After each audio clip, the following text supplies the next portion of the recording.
رسول صلی اللہ علیہ وسلم نے فرمایا کہ دو باتیں لازم ہونے والی ہیں۔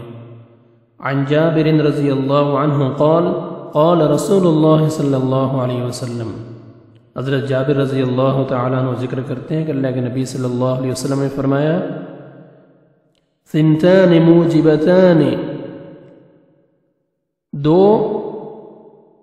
دو باتیں لازم ہونے والی ہیں۔ قال رجل یا رسول اللہ ما الموجبتان، ایک آدمی نے عرض کیا کہ وہ لازم ہونے والی کون سی دو باتیں ہیں؟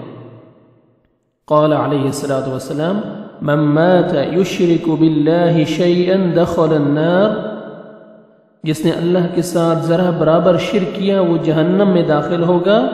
ومن مات لا یشرک باللہ شیئا دخل الجنہ، اور جس نے اللہ سبحانہ و تعالیٰ کے ساتھ کسی کو شریک نہیں کیا وہ جنت میں داخل ہوگا۔